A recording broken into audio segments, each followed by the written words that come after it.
নমস্কাৰ বন্ধুসকল, মোৰ ইউটিউব চেনেল গোলাঘাট হেল্থ কেয়াৰলৈ মই স্বাগতম জনাইছোঁ। আৰু আজি মই আপোনালোকৰ আগত লেটাৰেল এপিকণ্ডাইটিছ বা টেনিছ এলব' আৰু ইয়াৰ ফিজিঅ'থেৰাপি চিকিৎসা সম্পৰ্কে ক'বলৈ ওলাইছোঁ। লেটাৰেল এপিকণ্ডাইটিছ বা কিলাকুটিৰ বিষ বুলি ক'লে সচৰাচৰ আমি আমাৰ কিলাকুটি জইণ্টটোৰ বাহিৰ ফালে এই অংশটোত বিষ হোৱা দেখা পোৱা যায়। আৰু এইটোক লেটাৰেল এপিকণ্ডাইটিছ বা টেনিছ এলব' বুলি কোৱা হয়। এইটো এক প্ৰকাৰৰ অভাৰিজ ইঞ্জুৰিৰ কাৰণে হয়, অভাৰ ইউজ ইঞ্জুৰিৰ কাৰণে এই সমস্যাটোৰ সৃষ্টি হয়। আৰু ইটছ ইনফ্লেমেটৰী কণ্ডিশ্যনছ আৰু ইটছ টাইপ অফ টেণ্ডিনাইটিছ। টেণ্ডিনাইটিছ বুলি ক'লে কি বুজা যায়, একদম সহজ ভাষাত ক'বলৈ গ'লে আমাৰ মাংসপেশী গৈ হাড়ত লাগি থাকে কিছুমান টেণ্ডন বা সৰু ফাইবাৰৰ দ্বাৰা। ইউজুৱেলি মাংসপেশী গৈ য'ত হাড়ত লাগি থাকে সেই অংশত দুখ পোৱা বা ইঞ্জুৰি হোৱাৰ ফলত এই সমস্যাটোৰ সৃষ্টি হ'ব পাৰে। এই টেনিছ এলব' বা লেটাৰেল এপিকণ্ডাইটিছত পেচেণ্টে সচৰাচৰ কিলাকুটি জইণ্টটোৰ বাহিৰ ফালে, অৰ্থাৎ মই হাতেৰে দেখুওৱা অংশটোত বিষ ফিল কৰে। ইনিচিয়েল ষ্টেজত পেচেণ্টে যিকোনো ধৰণৰ গধুৰ বস্তু দাঙিলে বা যিকোনো অবজেক্ট এনেকৈ গৈ হাতেৰে উঠাবলৈ চেষ্টা কৰিলে, যিকোনো বস্তু ঠেলিলে টানিলে বিষ ফিল কৰে। কিন্তু যেতিয়া ডিজিজ প্ৰগ্ৰেশ্যন হৈ গৈ থাকে লাহে লাহে পেচেণ্টৰ বিষ বাঢ়ি যায় আৰু এটা সময়ত পেচেণ্টে নৰ্মেল ৰেষ্টিং পজিশ্যনত হাতটো এনে নৰ্মেল থৈ দিয়া অৱস্থাটো বিষ ফিল কৰিবলৈ ধৰে। ইউজুৱেলি এই সমস্যাটো অভাৰিউজ ইঞ্জুৰিৰ কাৰণে হয়। অভাৰিউজ মানে হাতটো বেছি পৰিমাণে কিছুমান মুভমেণ্ট কৰিলে এই সমস্যাটোৰ সৃষ্টি হ'ব পাৰে। সচৰাচৰ লেডিজৰ ক্ষেত্ৰত এই সমস্যাটো বেছি পৰিমাণে দেখা পোৱা যায়। তেওঁলোকে কিটচেনত কৰা কিছুমান কাম কাজ, যেনেকৈ আটা ঘোলা হওক বা গধুৰ কাপোৰ কানি স্কুইজিং মোচনত এইদৰে চেপাৰ ফলত, বা যিবিলাক মানুহ মেকানিকেল এক্টিভিটিৰ লগত জড়িত, স্ক্ৰু ড্ৰাইভাৰ পকোৱা হওক বেছি পৰিমাণে, বা ৰেঞ্চ স্ক্ৰু ড্ৰাইভাৰ ইত্যাদি পকোৱা কামত জড়িত থকা হওক, যিবিলাক ব্যক্তিয়ে কম্পিউটাৰ কামৰ লগত জড়িত হৈ বেছি কীবোৰ্ড পেডৰ সন্মুখত বহি থাকে, সেই ধৰণৰ মানুহৰ ক্ষেত্ৰত এই সমস্যাটো বেছি হোৱা দেখা যায়। অৰ্থাৎ যিবিলাক মানুহৰ এই হাতৰ গাঁঠিৰ মুভমেণ্টটো কণ্টিনিউৱাছলি বেছি পৰিমাণে হৈ থাকে বা এই ৰিপিটেটিভ মুভমেণ্টটো, এইটোক আমি মেডিকেল টাৰ্মিনলজি চুপিনেশ্যন কণ্ডিশ্যন বুলি কওঁ, এই মুভমেণ্টটো বেছি পৰিমাণে হৈ থাকে, সেইবিলাক পেচেণ্টৰ ক্ষেত্ৰত এই সমস্যাটো হোৱা দেখা পোৱা যায়। প্ৰথম অৱস্থাত পেচেণ্টে কিলাকুটিটোৰ বাহিৰ ফালে এই অংশত বিষ ফিল কৰিবলৈ লয়। পেইন পেচেণ্ট ৱাইজ বেলেগ বেলেগ হয়। কিছুমানৰ কম মাইল্ড পেইনটো চিভিয়াৰ পেইন ফিল কৰিব পাৰে। ইউজুৱেলি এক্সৰেত এই কণ্ডিশ্যনটো ধৰা নপৰে। ইনভেষ্টিগেশ্যন বুলি ক'লে MRI স্কেন কৰিলে যেতিয়া টেণ্ডন টিয়াৰ বা এভালচিভ ইঞ্জুৰি হৈ থাকিব, যেতিয়া তাৰ ভিতৰত ইঞ্জুৰি হ'ব টেণ্ডনবিলাকত, অৰ্থাৎ মই টেণ্ডনৰ অসমীয়া মই নাজানো, গতিকে মই টেণ্ডন বুলিয়ে কৈছোঁ, যে মাংসপেশীবিলাক য'ত হাড়ত লাগি থাকে সেইবিলাক MRI স্কেনত ধৰা পেলাব পাৰি। আৰু ইয়াৰ ট্ৰিটমেণ্ট বুলি ক'লে ইউজুৱেলি আমি মেডিকেল ট্ৰিটমেণ্টৰ ভিতৰত NSAIDs non steroidal anti inflammatory drugs বিষ কমাবলৈ দিব পাৰি। কিন্তু বহু ক্ষেত্ৰত মোৰ ক্লিনিকেল প্ৰেক্টিছত মই দেখা পাইছোঁ যে বিষৰ টেবলেটে ইয়াক বৰ এটা ভাল উপশম দিব নোৱাৰে।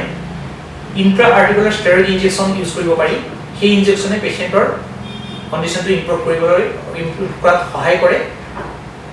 চিম্পটম বিশেষকৈ বিষ পেইনটো কমি যায়।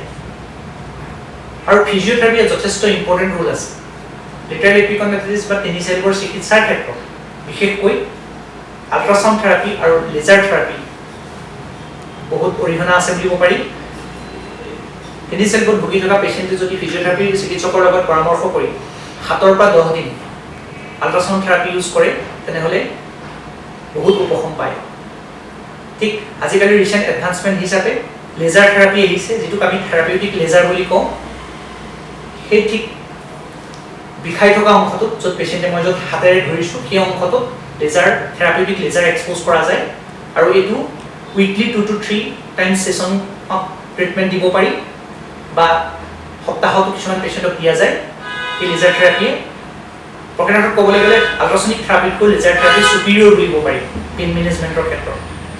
আৰু কিছুমান ৰিচাৰ্চৰ মতেও যদি laser therapy combination with injection therapy, যে ইণ্টাৰ আৰ্টিকুলাৰ ইনজেকশ্যনৰ লগত কম্বিনেশ্যন কৰা যায়, যে ই অত্যন্ত ভাল ৰিজাল্ট দিয়ে। ইয়াৰ লগতে এইবিলাকক ইলেক্ট্ৰথেৰাপি ট্ৰিটমেণ্ট বুলি কোৱা হয়, ফিজিঅ'থেৰাপি। এইখিনিৰ লগতে কিছুমান এক্সাৰচাইজো কৰিব লগা হয়। সেই এক্সাৰচাইজখিনিও বিষ কমোৱাত সহায় কৰে। তাৰ ভিতৰত ফাৰ্ষ্ট এক্সাৰচাইজ বুলি ক'বলৈ হ'লে মই আজি মডেলৰ সহায়ত নহয়, মই নিজে দেখুৱাবলৈ আপোনালোকক চেষ্টা কৰিম। এই এক্সাৰচাইজকেইটা আপোনালোকে কৰিব পাৰে ঘৰত।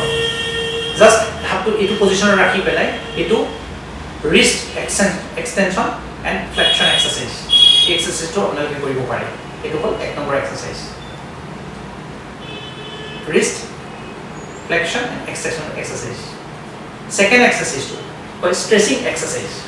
এই stretching exercise to বিশেষকৈ আপোনালোকে হাতখন এনেকুৱা পজিশনত ৰাখি wrist joint এনেকৈ ভাঙি দিব ইয়াত দেখাৰ ধৰণে মই যেনেকৈ কৰিছো ভাঙি আপোনালোকে যিমান পাৰে হাতটো এনেকৈ বেন্ড কৰিবলৈ চেষ্টা কৰিব বেন্ড কৰি জাস্ট টাৰ্ণ কৰিব ইউজুৱেলি 90 ডিগ্ৰী ভাঙি ল'বও পাৰে বা এনেকৈ কৰি ল'বও পাৰে আৰু ঘূৰাবলৈ চেষ্টা কৰিব এইটো কয় stretching exercise তাৰপিছত আৰু এটা এক্সাৰসাইজ আছে যেটো আমি স্ট্ৰেংথেনিং এক্সাৰসাইজ বুলি কওঁ স্ট্ৰেংথেনিং এক্সাৰসাইজ বুলি ক'লে ইউজুৱেলি ডাম্বেল পাই যেটো মোৰ ওচৰত বৰ্তমান নাই half KG minimum half KG ওয়েটৰ ডাম্বেল প্লাষ্টিক ডাম্বেল পাই বা এনেকুৱা হাফ কেজি ওয়েটৰ কম মিনিমাল হাফ কেজি যদি ডাম্বেল নাথাকে এটা পানীৰ বটল ধৰক এইটো এটা এচি ৰিমোট মই জাস্ট দেখুৱাইছো আপোনালোকক এটা পানীৰ বটল আপোনালোকে এনেকৈ লৈ ল'ব পাৰিব লৈ হাতটো এনেকুৱা 90 ডিগ্ৰী পজিচন এনেকৈ ৰাখি ল'ব ৰাখি জাস্ট আপ ডাউন হাতটো ৰাখি এনেকৈ আপ ডাউন এই এক্সাৰসাইজটো কৰিব পাৰে এইটোৱে কিলাকুটিৰ জইণ্টটো ষ্ট্ৰেংথেন কৰাত সহায় কৰে আৰু এটা ইম্পৰ্টেন্ট এক্সাৰসাইজ আপোনালোকে কৰিব পাৰিব জেল বলৰ সহায় এইটো এটা জেল বল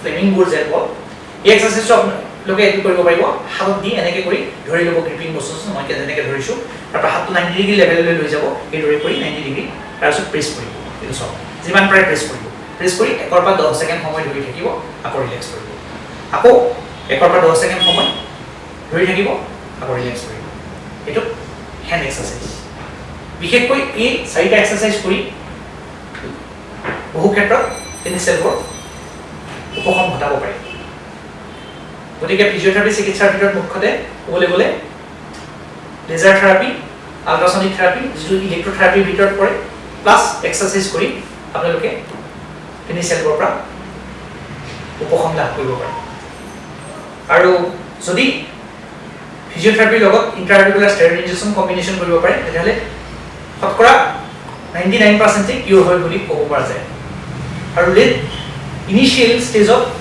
সম্পূৰ্ণ কনজাৰভেটিভ মেথড অৰ্থাৎ ফিজিওথেৰাপি টেনিছ কিউৰ কৰিব পাৰে কিন্তু লেট ষ্টেজত যদি থকা যায় তেতিয়াহ'লে সাৰ্জাৰী সহায় ল'বলগীয়া হয় কিন্তু বহু ক্ষেত্ৰত কেতিয়াবা সাৰ্জাৰী সাকসেসফুল হোৱা দেখা নাযায় আৰু সাৰ্জাৰী কনজাৰভেটিভ মেথডতকৈ ব্যয়বহুল হয় আৰু সাৰ্জাৰীৰ সম্পৰ্কটো মই এটা থুলমূল আইডিয়া দি দিছো যদি এডভান্স ষ্টেজত টেনিছ এলব থাকে তেনেহ'লে সাৰ্জাৰী কৰিবলগীয়া হয় কেতিয়াবা কিলাকুটিৰ বাহিৰ ফালে এনেকৈ এটা সৰু ইনচিশ্যন দি পেলাই ফালি ভিতৰত থকা টেণ্ডনক যিটো আমি মেডিকেল টাৰ্মিনলজিত কমন এক্সটেনচৰ টেণ্ডন বুলি কওঁ সেই টেণ্ডনটোক ৰিপেয়াৰ কৰিবলৈ চেষ্টা কৰা যায় আজিকালি সচৰাচৰ অৰ্থস্কোপিক এলব সাৰ্জাৰী কৰা যায় এই অৰ্থস্কোপিক এলব সাৰ্জাৰী সাৰ্জিক্যাল ইনস্ট্ৰুমেন্ট উইথ ক্যামেৰা ভৰাই দিয়া যায় ভৰাই পেলাই যিটো ডিজিজ টেণ্ডন যি অংশত আপোনাৰ ঘা লাগে ইনফ্লেমেশন হয় ফুলি যায় যিটো এক্সটেনচৰ টেণ্ডন এফেক্ট কৰে টেনিছ এলব সেইটো কাটি অতৰাই আকৌ টেণ্ডনক বোনৰ লগত ৰিএটাচমেন্ট কৰা হয়